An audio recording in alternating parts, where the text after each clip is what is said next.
Hello and welcome to the Gradebook Preferences lesson. To access the Gradebook Preferences, click on the Manage tab. Click on the Gradebook item. Under Other Tasks, click on the Gradebook Preferences down below. The first thing to do when setting the gradebook is to set the Gradebook Mode. The mode is the most important feature in the entire gradebook. When you click on the blue writing to the side of each one of the modules, a pop-up will come up to describe exactly what the function of that item is. This feature determines how the gradebook proceeds, performing various functions depending on the mode chosen. This mode cannot be changed mid-semester. If changed during the mid-semester, the gradebook will break its link to any alignments associated with assignments from the Lessons tab. A changed mode would then calculate the grades incorrectly.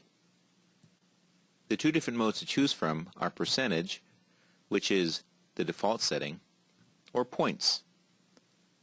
Percentage mode is based on categories which are weighted.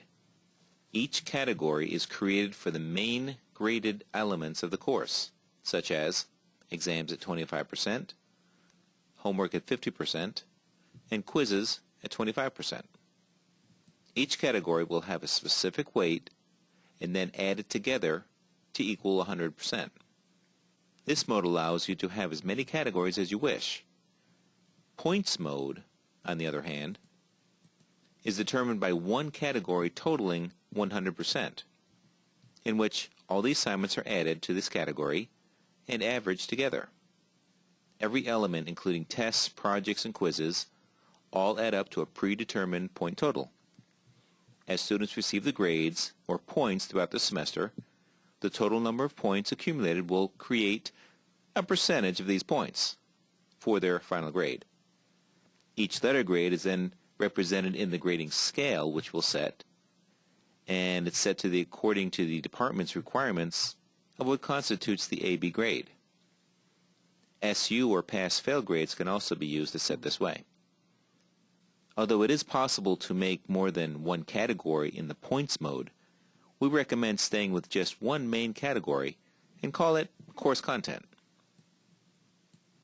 The default report sets Angel to run on a specific report, calculating for you the totals/percentages and weights for all grades, for students presented in one table. Choose the option in the drop-down menu Grade Grid for the gradebook to open as the full gradebook with assignments and named columns displayed, with access to individual students, grades, and assignments. If you'd like to see the overall report show first, when you select the menu item Gradebook, select the Overall Report to have your gradebook come up as the actual class averages only, displayed with student names and grades. If you have placed your gradebook reports nuggets on the course homepage, students will receive their grades from this report. Otherwise, students can click on the Report tab to see their grades. Limit Course Assistance by Team sets the Gradebook mode into Team mode. If you select the setting, you will have the capability to divide the gradebook into teams and have assistants assigned to those teams.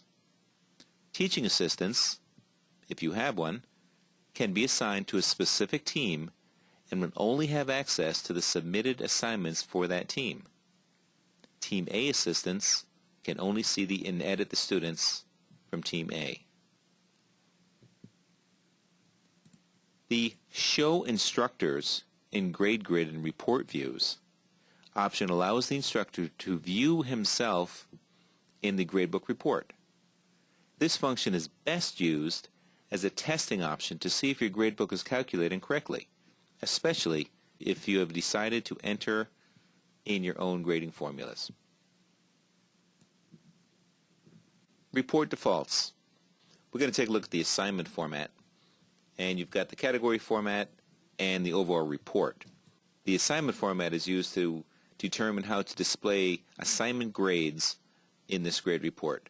You can change the way assignment format is presented, whether the student's grades will reflect 100% or 100 points, or you make your choice accordingly. The report defaults is just a display of how the assignment format, the category format, and overall format are shown. Students can see either by points or by percentages. However you had your mode set under the gradebook settings, the appropriate viewing should apply in those settings above. By displaying the overall average, you can always select, remember, the blue writing on the side to tell you exactly what this button or check mark would give you. This specifies whether the overall average grade should be displayed for each student. It's probably a good thing, so the student knows exactly what they have. And then is treat ungraded items as 0. By default, the ungraded items are not included when you're calculating averages. At the beginning of the semester, you don't want to show an average including all the zeros that haven't even been assigned yet. So you can exclude the treat ungraded items as 0. You want to leave that one blank probably. At the end of the semester, when you're all done grading, is when you can go back and select that, which will give you the totals, including the zeros for unturned in assignments. And then you can exclude instructors from the averages. That's probably a good thing because you probably have not completed all the assignments. Or maybe you have, but you don't want to include that in the class grade. And then show grades for dropped students. If they've dropped, they don't want to affect the class average, so you can uncheck that check mark. The grading grids and defaults, much the same way. This is how your grading grid will show with all the students, and also the students will be seeing this for their own grades. So directions is just a small portion on your grading grid that says here's the directions for this item. You can have that on or not. The grading grid defaults will give you what your grading book is presented to you as the instructor. You can have directions hidden, some small hints to help you, or you can have them displayed. By default, the filters are hidden. You've got grading format, you've got category filter. How are these things displayed in your grading book? You can choose to show all of the categories. You can choose to have just one category at a time. You can filter the entire class, or you can filter out the students by names and listings. The printing page options is how does it present? The page orientation, is it a portrait or is it landscape? And then the font size, small, medium, or large. It's your choice. The fixed column width button will give you a printer-friendly display. So if you were to print your gradebook, it prints out nicely with that check marked. In conclusion, the report defaults, gradebook settings, grade grid defaults, and printing options are all customizable how you want to see them for your students and for yourself.